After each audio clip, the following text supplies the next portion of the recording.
Growing up, my brother and I could be the best of friends or the worst of enemies.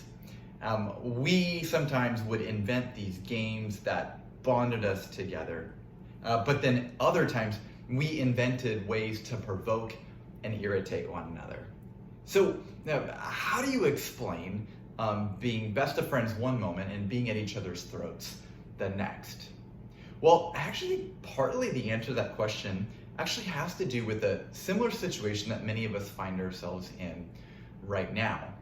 You see, depending on the type of situation, there are times where it's pretty easy to overlook conflict, it's pretty easy not to be anxious, and it's pretty easy to remain content. Yet, in another situation, the exact same thing can happen, and we can find ourselves unwilling to overlook a wrong, becoming very anxious, and lacking contentment. And I think the situation with all that we have going on in our world right now, I think it's very easy to find ourselves very prone to be in a position where we have difficulty overlooking wrongs of people, becoming increasingly anxious and lacking contentment. And this is why I think I felt the nudge from the Lord to take a break for this week from our series in 1 Corinthians and really dive in to some very practical, timely things that are found in Philippians 4. So we're going to spend this week going through Philippians 4, 1 through 13. And before we dive into the first 3 verses today, I want to encourage you to take up a challenge I'm going to offer of memorizing Philippians 4, 1 through 13 in this coming week. I know you can do it, and I believe it will have a profound impact on you. So let's read Philippians 4, verses 1 through 3. Therefore, my brothers and sisters, you whom I love and long for, my joy and crown, stand firm in the Lord in this way, dear friends. I plead with Euodia and I plead with Syntyche to be of the same mind in the Lord. Yes, and I ask you, my true companion, help these women, since they have contended at my side in the cause of the gospel, along with Clement and the rest of my co-workers whose names are in the book of life. So evidently there is conflict between these two women, Euodia and Syntyche. And Paul is pleading with them to be of the same mind in the Lord. Now, these aren't just any two women. These are mature Christian women. So Paul says they have contended at his side for the cause of the gospel.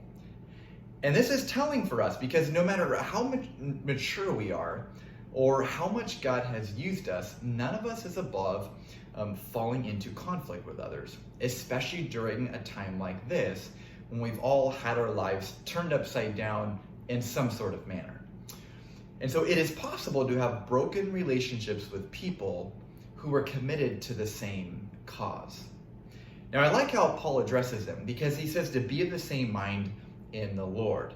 In other words, he is not saying that there has to be complete unity and agreement on preferences or secondary issues, but we must remember our common identity in the Lord and allow the mind of Christ to have the final say in how we respond with those that we're irritable with or those who might be irritable towards us.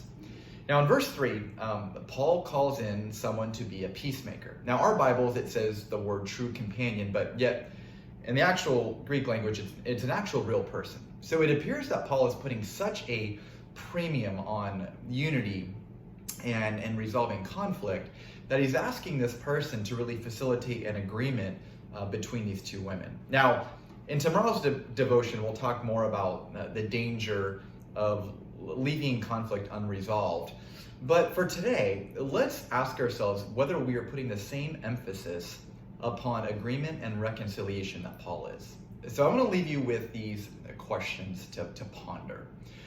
Who may you need to initiate reaching out to in order to be of the same mind in the Lord with?